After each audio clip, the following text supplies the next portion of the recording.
You don't have to run far or fast to get the most out of running. Running really can be such a joy. Children love it, dogs love it, some adults genuinely love it, and some adults genuinely hate it. There are a few main reasons people don't like or don't enjoy running. The pounding of the concrete under the feet and under the joints, the feeling of being out of breath, the competition with other people, trying to compete with other people's half marathons, 20-minute 5Ks, ultra trail races, or the judgmental watch on your wrist looking at you, saying you're not running as fast as you ran last week. All of these are not necessary for running. You don't need to run on concrete. You don't need to run so you're out of breath. You can slow right down. You don't need to sign up for races or put your runs online. And you don't need a fancy watch to measure your pace or times. Now for me, I like to think of the 80-20 rule quite often. See where this can apply. The Pareto Principle. And this states that often 80% of the value of something is in 20% of the information, or 80% of the results can be gained from 20% of the effort. So how can we apply this to running? Well, if you say a 10K as an example, about an hour's run for some people, we call that 100%. So what's 20% of a 10K? 2K.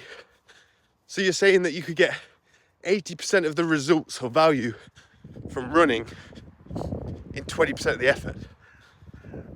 Well, depends how you gauge the results, but I think you absolutely could. Maybe you won't run 80% of the calories in 20% of the effort with a 2K, but other things like getting the heart going, the lungs open, the blood flowing around the body, the gentle impact on the feet, and without the risk of overtraining, overexerting, overworking the joints, burning out, burning so many calories that you go into calorie deficit so that you overeat on the other end of it. God knows how many times I've done that, where I've trained so hard that I end up overeating and more than undoing the calories that I burnt and making it worse.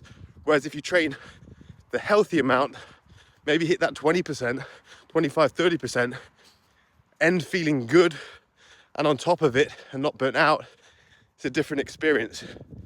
So that's what I'm here to encourage you to do today. I'm out, barefoot, no fancy watch, just an old Casio. Say 15 minutes. That's my target. I'm doing 15 minutes, barefoot on the grass. I can do some surges if I want. I can do some spins and some shuffles if I want. Whatever the body wants. But 15 minutes can go really slow, just bouncing on the balls of my feet. The odd kidney meridian getting tapped into down there. I see it like cooking pasta. You ever cooked pasta? What happens when you cook pasta? For about 10 minutes, 12 minutes, you check the pasta and it's still hard. You might bite it, chew it, oh, it's still a bit hard, al dente. Then all of a sudden, somewhere between 12 and 15 minutes, it suddenly goes soft, swells up in the pan, fills up the pan, and it's done. That's like the first 15 minutes of running. The body's kind of tough and stiff, feels a little bit awkward, but then somewhere between minute 12 and minute 15, the body wakes up. The blood starts flowing, the blood pumps all around the body, the legs start to feel warm and nourished. Your muscles start to feel alive, your body starts to feel alive and recruited. Now then, it's okay. That's the goal, make that the goal, just to get everything online and then leave it, especially and particularly if you're getting older.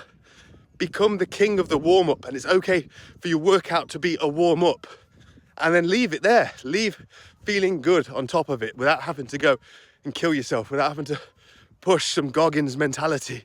But I can do more, I can do more. Sure, you can do more for now, but at what cost for later? At what cost to your soul? At what cost to beating yourself up? You know, what is the motive? The motive is to feel good. You got to a place where you feel good. Carry that on, carry that energy. Challenge yourself to undershoot the workout, because you never know if undershooting might be accurately shooting. I only know balance as I swing past it. And if we never undershoot, we never find balance in the middle. So that's what I'm here to encourage you. 15 minutes, barefoot, on the grass. Use a stopwatch if you want, an old school stopwatch. Don't measure your distance, don't measure your pace, or use your intuition. Feel into your body. When your body says it's cooked, it's cooked. But don't become soggy pasta. Godspeed.